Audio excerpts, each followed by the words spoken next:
नमस्कार शेतकरी बांधवांनो, आजच्या व्हिडिओमध्ये आपण महाराष्ट्र पीक विमा योजना संदर्भातील 25 जून 2026 पर्यंतच्या सर्वात महत्त्वाच्या आणि ताज्या अपडेट जाणून घेणार आहोत. अवकाळी पाऊस, गारपीट, पीक नुकसानीचे पंचनामे, विमा दावे, नुकसान भरपाई आणि शासनाच्या नवीन निर्णयांबाबत आता संपूर्ण माहिती या व्हिडिओमध्ये तुम्हाला मिळणार आहे. म्हणून व्हिडिओ तुम्ही शेवटपर्यंत नक्की पहा. ओके. आता गेल्या काही आठवड्यांमध्ये महाराष्ट्रातील अनेक जिल्ह्यांमध्ये अवकाळी पाऊस असेल, गारपीट, जोरदार वारे यामुळे मोठ्या प्रमाणावर शेतीचे नुकसान झालेले आहे.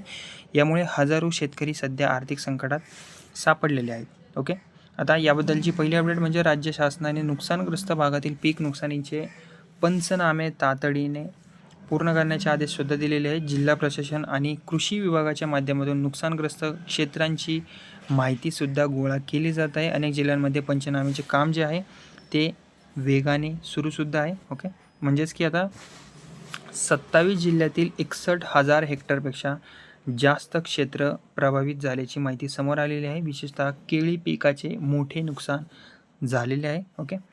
आता नंतरची अपडेट म्हणजे की आता ज्या शेतकऱ्यांच्या पिकांचे नुकसान झालेले आहे त्यांनी स्थानिक कृषी अधिकारी किंवा संबंधित प्रशासनाशी संपर्क साधून आपली माहिती जी आहे ती नोंदवून घ्यावी, कारण पंचनामा हा नुकसान भरपाई आणि विमा दाव्यासाठी अत्यंत महत्त्वाचा असतो. ओके. राज्य शासनाने जिल्हा प्रशासनाला नुकसानग्रस्त शेतकऱ्यांची माहिती जी आहे ती त्वरित संकलित करून म्हणजे गोळा करून मदत प्रस्ताव पाठवण्याचे निर्देश दिलेले आहेत. त्यामुळे पीक विमा दावे जे आहेत आणि शासकीय मदत जी आहे ती प्रक्रिया वेगाने होण्याची अपेक्षा आहे. ओके. तसेच आता पीक विम्यांबाबत एक महत्त्वाचा मुद्दा समोर आला आहे, तो म्हणजे की काही भागांमध्ये अनेक दावे जे आहेत ते तांत्रिक कारणामुळे नाकारण्यात आलेले आहे. त्यामध्ये चुकीची माहिती असेल, अपूर्ण कागदपत्रे, लोकेशनमधील त्रुटी, पिकाची चुकीची नोंद आणि फोटो अपलोडमधील अडचणी यांचा समावेश आहे. यामुळे सर्व शेतकरी बांधवांनी अर्ज भरताना अत्यंत काळजी घेणे सध्या आवश्यक आहे. ओके. तसेच खरीप हंगामापूर्वी शेतकऱ्यांना आर्थिक दिलासा म्हणजेच की 23वा जो हप्ता आहे PM किसानचा तो देण्यात आला आहे. महाराष्ट्रातील सुमारे 90 लाख शेतकरी कुटुंबांच्या खात्यात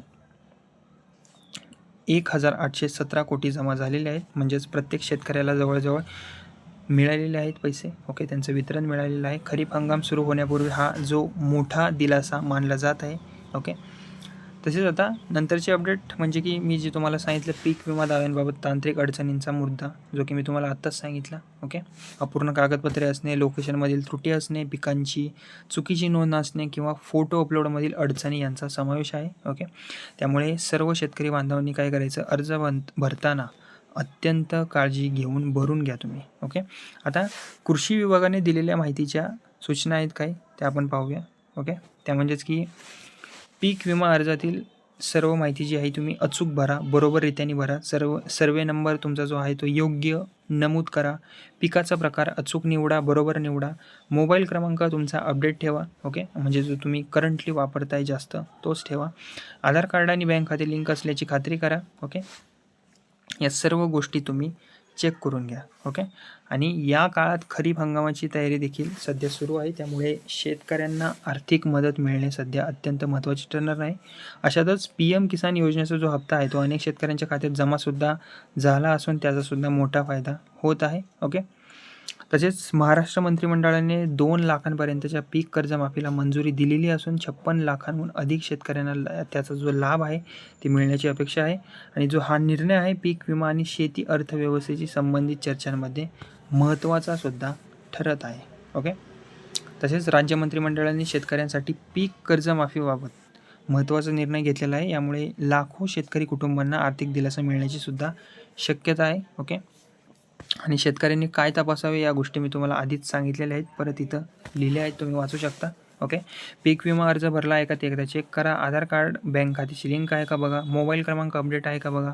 पिकाची माहिती योग्य भरली आहे का ते एकदा चेक करा. नुकसान झाल्यास वेळेत तक्रार नोंदवली आहे का हे सुद्धा तुम्ही चेक करा. जर तुमचे पीक नुकसान झाले असेल तर वेळेत तुम्ही तक्रार नोंदवा. शेतकरी मंडळींनो, पंचनामा पूर्ण झाला आहे का ते तपासा. पीक विमा अर्जाची स्थिती एकदा तपासा. बँक खाते आणि आधार लिंकिंग तपासा आणि सर्व कागदपत्रे जी आहेत तुमची ती सुरक्षित ठेवा.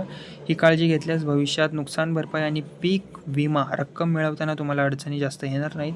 तर शेतकरी मंडळींनो, पीक विमा योजना ही जी आहे ती शेतकऱ्यांसाठी अत्यंत महत्त्वाची सुरक्षा व्यवस्था आहे. नैसर्गिक आपत्तीमुळे होणाऱ्या नुकसानीपासून आर्थिक संरक्षण मिळवण्यासाठी या योजनेचा लाभ जो आहे तो घेणे आवश्यक आहे ओके शेतकऱ्यांसाठी.